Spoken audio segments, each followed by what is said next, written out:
नमस्कार शेतकरी बंधूंनो, आज 15 ऑगस्ट 2026 शेतकरी मित्रांनो, हळदीच्या दरात काही प्रमाणामध्ये सुधारणा पाहायला मिळाली तर काही बाजार समितीचे बाजारभाव हे स्थिर आहेत।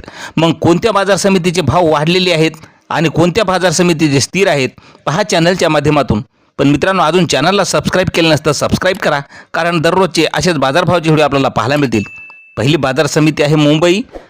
आवक आलेली आहे लोकल हळदीला 125 क्विंटलची। कमीत कमी दर मिळाला आहे 18,000 रुपये, सर्वात जास्त दर मिळाला 24,500 रुपये, तर सर्वसाधारण दर हा 21,250 रुपयाचा मिळालेला आहे। यानंतरची बाजार समिती आहे लोणार या ठिकाणी लोकल हळदीला आवक आलेली आहे 680 क्विंटलची। कमीत कमी दर मिळाला 15,000 रुपये, सर्वात जास्त दर मिळाला 16,200 रुपये, तर सर्वसाधारण दर हा 15,600 रुपये मिळालेला आहे। नंतरची बाजार समिती आहे मेहकर या ठिकाणी लोकल हळदीला आवक आलेली आहे 1,290 क्विंटलची। कमीत कमी दर मिळाला 13,500 रुपये, सर्वात जास्त दर मिळाला 16,300 रुपयाचा, तर सर्वसाधारण दर हा 15,000 रुपये। नंतरची बाजार समिती आहे नांदेड या ठिकाणी हळदीला आवक आलेली आहे 1,567 क्विंटलची।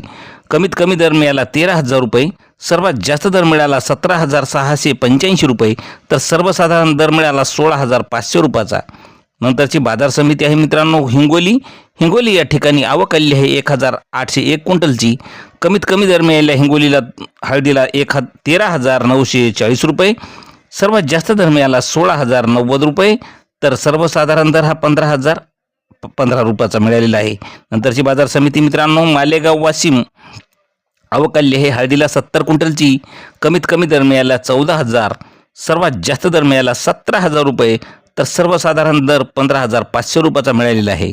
नंतरची बाजार समिती आहे शेनगाव। लोकल हळदीला आवक आलेली आहे 60 क्विंटलची। कमीत कमी शेनगावला दर मिळालेला आहे 13,000 रुपये, सर्वात जास्त दर मिळाला 15,750 रुपये, तर सर्वसाधारण दर हा 14,000 रुपयाचा मिळालेला आहे।